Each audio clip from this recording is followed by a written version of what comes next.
So, when we last left off, I posed a question. I asked you to consider whether it is moral in any society, because I do believe that education is not just about knowledge, but also about becoming an ethical person, a moral person. If it's moral for a society to have part of its population work not only full-time, but beyond full-time and still live in poverty. And I asked you to think about the morality of a society such as existed in the days of the robber barons, the Gilded Age, where you had people building fortunes of $340 billion in modern dollars, while they depended on low wages of their workers, long working hours for their workforce, unsafe working conditions that sometimes resulted in injury and death, child labor, monopolies, and the overcharging of customers, unsafe products, etc. Because that was the Gilded Age.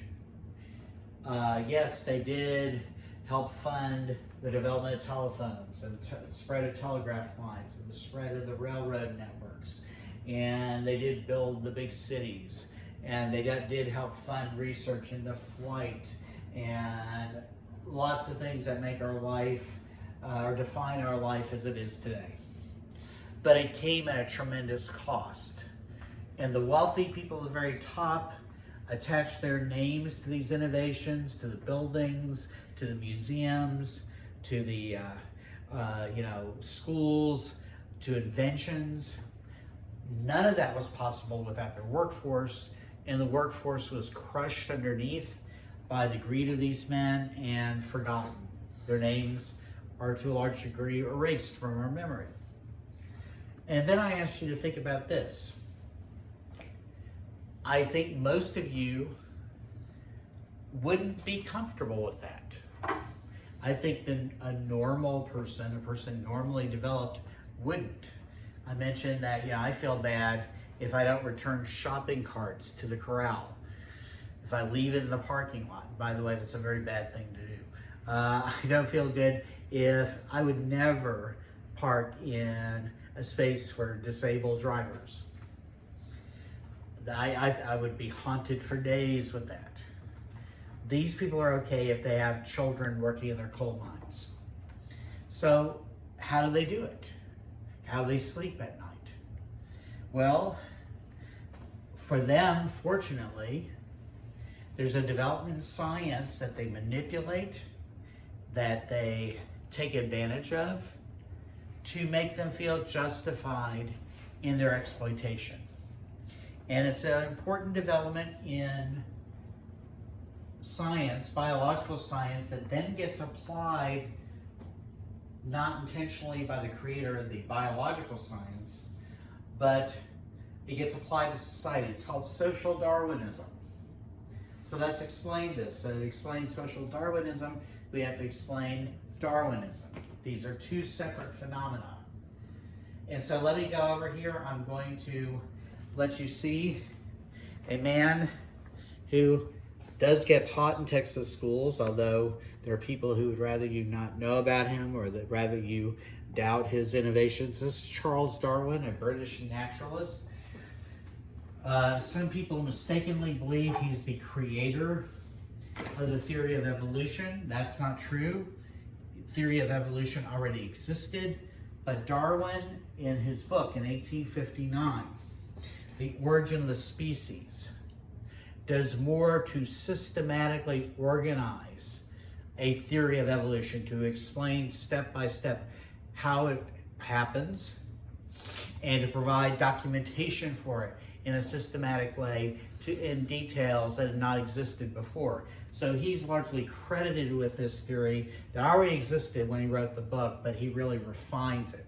And by the way, Darwin, as more information about, more fossils are discovered, we can do genetic research, we can trace DNA lineages, as all this science has improved, we don't perfectly follow what Darwin outlined, but Darwin lays the foundation for our understanding of the development of life on Earth.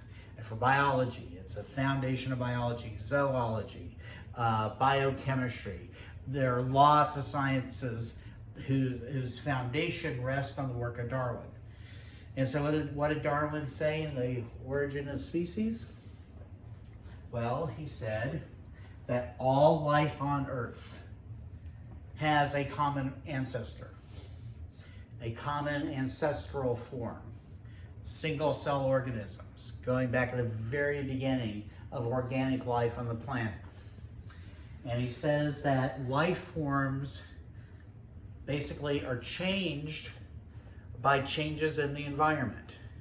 As the waters become more or less acidic, as the planet becomes warmer or cooler, as it's wetter or drier, that, you know, there's genetic diversity. He didn't know about DNA, he didn't know about the process by which life forms mutate, but he could observe that this happened.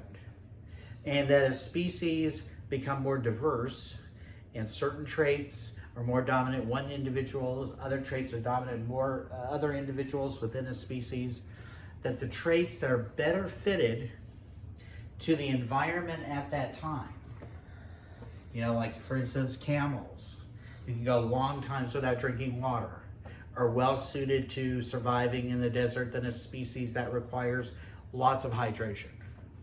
That if you have the traits that fit the environment at that time, you're likely to survive. Individuals with traits similar to you are likely to survive. You're likely to mate with them, or when you mate with them, you will change, you know, you'll create offspring who are still more likely to survive. The individuals in a species with traits that aren't adapted to the current environment will go extinct. Your children will be numerous. And when that happens, one line may become rare. One group of individuals in the species may become extinct or become rare. Another group might become numerous and actually become the dominant group of individuals in the species, where their traits define what the species is. And as changes accumulate, eventually certain individuals in the species begin to become so different from the rest of the species that they branch off and they become new species. Now, Darwin's time, there are some really concrete illustrations of that. You may have seen movies set in London during the 19th century, and there's always fog at nighttime. That's not really the weather, that's the pollution from the industrialization, which was profoundly thick. And there's a species of moth that had been common in London before industrialization that was white. The body of the moth was white, the wings were white, and all of a sudden, you know, there were another group of moths that were black. Now with the smog, there's also soot from all the chimneys from the factories, belching out this black smoke, this dirty smoke that settles on rooftops and the surface of everything. All of a sudden, those white moths really stand out at nighttime. And nocturnal birds are flying around looking for a late night snack. They don't see the black moths. Those are concealed by the pollution. All of a sudden, the white moths, it's like they have a sign that says, "Eat me, have me for lunch." And the birds swoop down, they gobble them up. Guess what happens in London? It becomes almost impossible to find a white moth. That's a very simple illustration of the process of evolution. So black moths survive, they have lots of children, the white moths begin to disappear. So this is an explanation how, not only how species originate from other species, but how change occurs. And Darwin talks about this struggle that occurs. He talks about it as natural selection, that the process by which having certain traits are better suited for certain times means that individuals with those traits will survive. That's natural selection.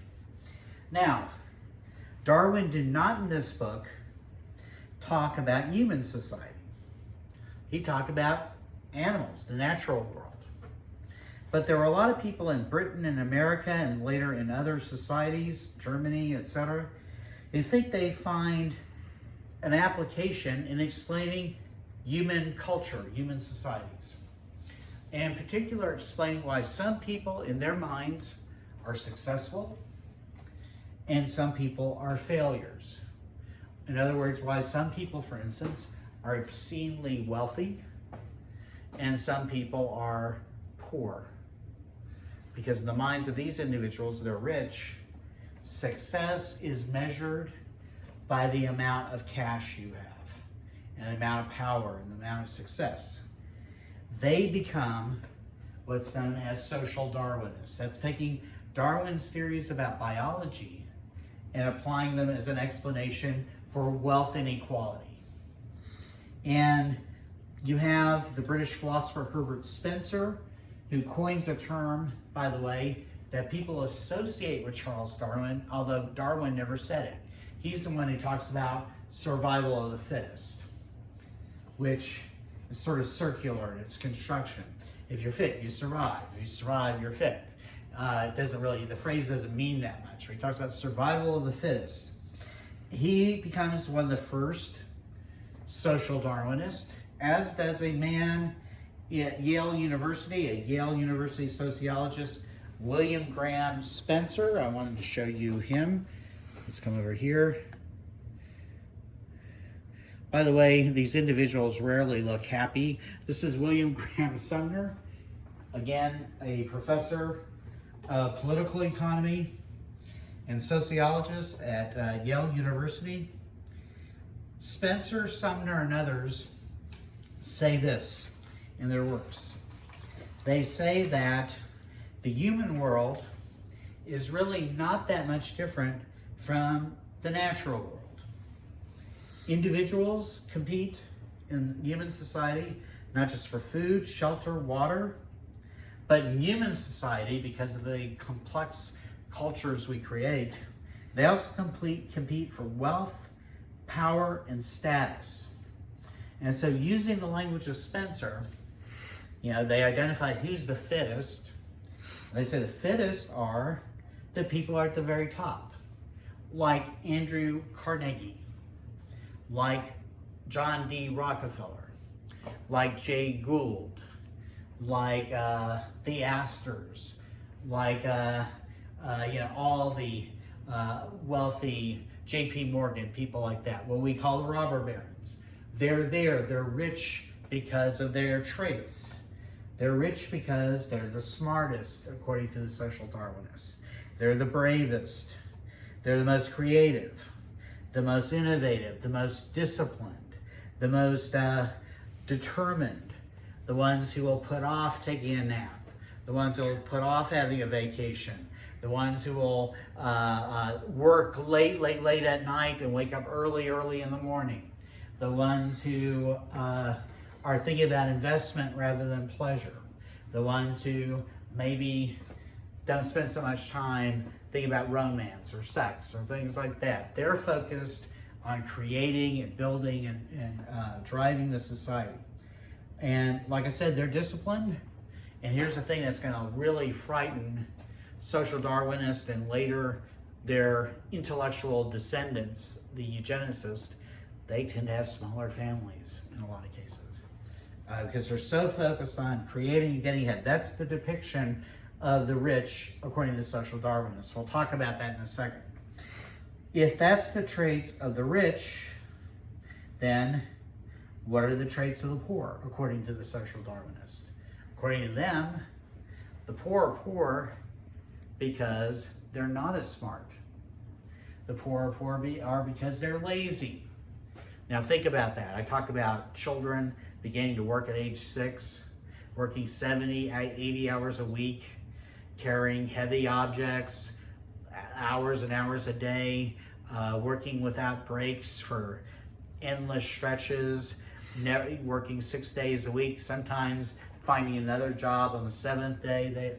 They just basically never have a vacation, anything like that, and they're being called lazy. The poor supposedly are unable to discipline themselves. They make some money, and what do? They spend it at the saloon. Or they get home, and all they can think about is sex. And so they go and they have sex with their partners, and they have lots of children they can't afford. They'll talk about how the poor focus on the immediate needs of the present rather than the long term. They don't put money away. Now I want to point out how ridiculous all of this is. As I noted, overwhelmingly the wealthy in American society at that point weren't wealthy because of their hard work. They lucked out because they had an ancestor at some point who did create something. Most of the wealth is inherited. And in fact, you think about slave owners who would have been the top of society according to the social Darwinists. They're sitting on the basically the veranda, having mint juleps, while their slaves are toiling, building the fortunes. They got there because of inherited wealth. Because they had wealth, they could manipulate the law, manipulate politics, and they're ruthless. They're willing to charge their way through people, run them aground. Now about the poor and their supposed defects. They obviously work hard, but they don't get compensated for it. They create enough product that people like John D. Rockefeller can have $350, $60 billion in wealth. The workers produce that wealth, not Rockefeller. The workers are the ones who are doing the drilling, the transporting, the refining. It's just Rockefeller doesn't share the wealth that is created by his workforce.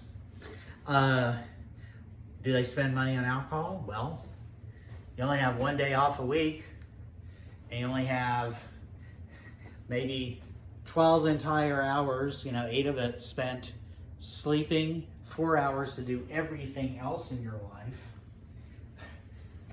What are you going to do for any kind of relief, any kind of fun, any kind of entertainment? Alcohol is cheap.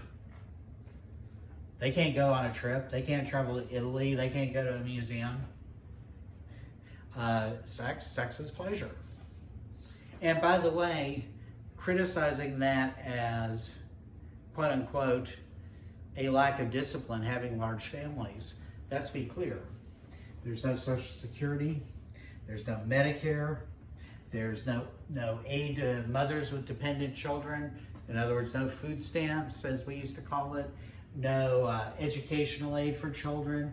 No medical insurance.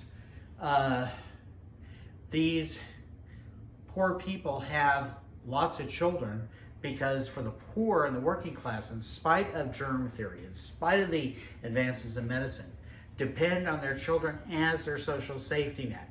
They gamble if they have X number of children, a certain number of them will die, a certain number of them will live. The ones that live will be the one that keep them starving to death when they're too old to work. It's a rational calculation forced on them. So the social Darwinists also completely ignore the degree to which corruption, inherited social networks, all of that shapes one's destiny. They think it's all hard work. And if you believe that genius and innovation is what makes you a wealthy person, then you believe the Kardashians or Einsteins. Or I'll say the Trumps. Now, what do they think about the poor? What should happen to the poor? Well, if the poor have hard lives and they work long hours and they live in poverty and their children die from gastroenteritis, if they suffer from malnutrition and there's high rate of infant mortality, well, that's just nature. Nature doesn't care if the white moth is eaten to extinction by birds. Nature doesn't care if dinosaurs can adapt to the global temperatures when a meteor strikes the planet and temperatures drop. Nature just grinds on, the atmosphere changes, and you either survive or you don't. And the social Darwinists have this calculation. They say, we have to, if the human species is going to evolve to get smarter, stronger, healthier, we can't have a lot of defectives reproduce who have inferior traits that aren't adapted to the society humans have created, the environment humans have created. Otherwise, civilization will collapse. Because they're undisciplined, they're going to have more children than we are. And one of the things the social Darwinists are panicked about, they say, boy, the geniuses, the gifted in society are creating all this scientific innovation, vaccines, medicine for children in their early years, the discovery of germs, and the need for sanitation. And guess what's happening? The least fit now survive when they would have been weeded out by nature. That allows them to reproduce and greatly increase in numbers. We've totally abolished the rules of nature. And so here's what they say. We better not do anything to help the poor. No reforms on working hours, no laws outlawing child labor, no better wages, no programs to deliver nutrition to people who are poor, basically, the minimum education people need to do their work, because then if by accident someone is gifted and they're poor, like Andrew Carnegie, who kind of had humble circumstances, because they're gifted, they will climb up and they'll be stronger for it. Everyone else is weak, will stay weak, and if they die out, the human race is better off. It's more merciful. It's put this way by the man we had the picture of there, William Graham Sumner. In 1883, he wrote a book called What the Social Classes Owe Each Other.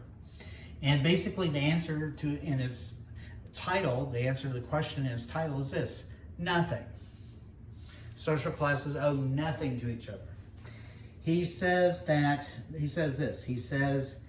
drunk in the gutter is just where he ought to be according to the fitness and tendency of things. In other words, if he's in the gutter because he's abusing alcohol, let him die. Because he has a miserable life anyway.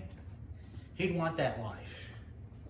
He's unhappy, and if he survives, if you help him, if you give him a cup of coffee, if you let him sleep in your room, or you give him a flop house to sleep in, you give him a hot meal, guess what? He'll survive another day, and who knows, he might get someone pregnant, and then he'll produce more drunks. And then the cost is, as the number of drunks versus the number of gifted people is imbalanced, and more drunks than gifted people, the whole survival of the human species is at risk.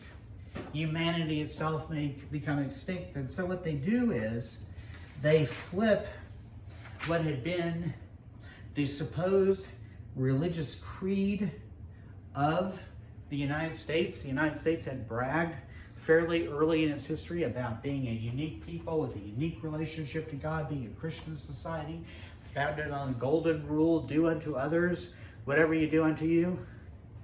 The social Darwinists say, forget that. That's a path to suicide. Do unto the gifted what benefits human race, and the poor, Jesus said, blessed are the poor in spirit. The poor are on their own. A total erasure of what had been the supposed ethic of American society. Don't do it. And so the social Darwinists do this. They say they discourage people from giving to charity. They say there's nothing more immoral than that. Helping out someone in need is actually prolonging their misery and harming society. They are against legislation that regulates big business because they say you're punishing the most fit. You're reversing the way nature's supposed to function. Now this will evolve into a new type of belief system. Kind of easily glides. It already existed before the social Darwinist era, before Darwin himself, but it really flowers in the late 19th century.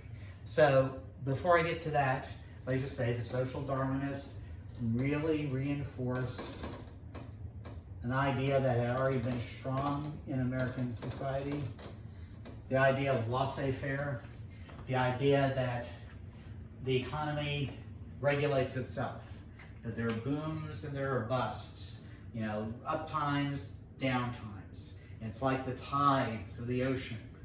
And that if you try to interfere with it, you just mess things up. The government ought not to be involved in the economy at all. It ought not to regulate. It ought not to use taxes to redistribute wealth. All of that destroys a law of nature. So they reinforced that in a tendency in 19th century, early 20th century government. But it's going to be a big influence, social Darwinism, on another idea, eugenics, which comes from the Greek, which means basically good birth. Real quickly, eugenics will mean the attempt to scientifically breed superior humans and to eliminate by a variety of means, including forced surgical sterilization of the supposed unfit, segregating the supposed unfit from each other physically so they can't reproduce, or, you know, this will be taken to the extreme by the Nazis, who are influenced by American and British eugenicists, actually killing them by the millions. And this will become a very, very popular idea in the United States. This will be accepted as science. So we have this spreading into the culture. Here's a poster. Only healthy seed must be sown. Check the seeds of hereditary disease and unfitness by eugenics. They want couples who are in love with each other to seriously consider whether their family histories indicate if they're fit or unfit biologically, and to only choose biologically fit partners. And so we have this, we're going to have across the country eugenics exhibits at county fairs, state fairs, special lectures, where people are going to go there and they're going to be told so many gifted people are born every minute, so many idiots, as they use, that's the term they use, are going to be born every few minutes. The number of idiots supposedly are being born at a faster rate than the gifted. We got to stop them from reproducing. So they'll have these exhibits, and then it's participatory, because people want to know. They're curious. They really want to know if they're fit. And it's sort of like this online thing where people take those Myers-Briggs personality test, or they take IQ test on the web. They're wondering how smart they are or what emotional category they fit. And so eugenicists will spread across the country, and they believe that you can determine, one way you can determine intelligence, which is a key to biological fitness according to the eugenicists, by detailed measurements of the skull. This looks like a kind of a sadistic hairdryer or a medieval torture device. This woman's, the shape and size of her skull is being measured in great detail by this device. All these precise measurements, that actually scientifically, it turns out, doesn't mean anything. The eugenicists are going to make a lot of assumptions. Even babies are going to be subjected to better baby contests at fairs. And it's interesting because, you know, they did this, for instance, at the State Fair of Texas, where you would have better baby contest and fitter family contest. And in these contests, the humans who are being submitted as the contestants are treated like the sheep, pigs, cattle, and other places in the fair. You know, you have contests. Which cow, which bull is producing the most beef? Which cow is producing the most beef? Which sheep is producing the most wool, and they'll give blue ribbons to these animals for their physical traits, because those are important to farmers. And that's a thing. Here's the key. The eugenicists believe that breeding better humans is just like breeding animals. Like breeding dogs with certain traits, because you want the dogs to herd the sheep, and you end up with border collies. They think producing geniuses, producing physically strong humans, producing healthy humans is just like that. Particularly the human mind is far more complex, and there's a lot the eugenicists don't understand. They don't know about recessive genes that only become apparent, express themselves when they're possessed by both parents, and then the children, even if the parents don't have certain traits that eugenicists don't want, both parents do, and then that child has that trait, the recessive gene. They don't know about epigenetics, where under certain conditions of stress, physical abuse, malnutrition, whatever, it can change how genes express themselves in an individual's body and the bodies of their offspring. They don't know about the effect of nutrition on human heredity. So many things they don't know. And so they have this, and they encourage couples to breed based on the outcome for the human race. So you will have eugenics counselors come in, that offer their services. And this is like genetic counseling today for couples who are worried about certain traits like sickle cell anemia or Tay-Sachs disease in Jewish families. And they'll take exhaustive family histories. They'll measure your skull, they'll measure the shape of your skull, the width of the skull in the back versus the width in the front. They have two types of skull types. They describe dolichocephalic and brachiocephalic. One type is better for intelligence than the other. They assume that bigger skulls mean higher intellect than smaller skulls, when in fact all that means is people with bigger bodies have bigger skulls, people with smaller bodies have smaller skulls. Based on that, they assume women are less intelligent than men, by the way. They do all that, but then they also say, oh, do you have an uncle or a great uncle or anyone who is blind? Anyone in your family have epilepsy? How about anyone ever go to jail in your family history? Anyone ever become a pickpocket? They assume every trait. Whether you're romantic or not, whether you're criminal or not, whether you're irritable, whether you're creative, all of this is built deeply into your body and has nothing to do with your experiences or how you're educated, how much nutrition you got as a child. And this becomes this becomes standard thinking. And so professors, best-selling authors in the era routinely embrace the idea of white supremacy in schools, high schools, colleges. College students are taught this, and it becomes bestsellers are written, particularly in the decade between 1910 and 1920. There are two really important books. One's written by a man named Madison Grant, who has a law degree from Columbia. And by the way, he's going to be a big conservationist. There he is, Madison Grant. Let's look at this guy. He writes one of the most influential, tragically, one of the most influential books in the history of the 20th century. 1916, it's called The Passing of the Great Race, or the Racial Basis of European History, 1916. And then Lothrop Stoddard, who is also a best-selling author. So Madison Grant was a lawyer. Lothrop Stoddard is actually a journalist. Here he is. Let's get him here. There he is. He writes a book that's published in 1920. He has a PhD in history, but his career is mostly in journalism. He writes a book called The Rising Tide of Color Against White World Supremacy. Both books become bestsellers. And they're so famous that F. Scott Fitzgerald's novel, The Great Gatsby, He combines the names of the two authors, and there's a character. He said, have you read the book by this man named Goddard?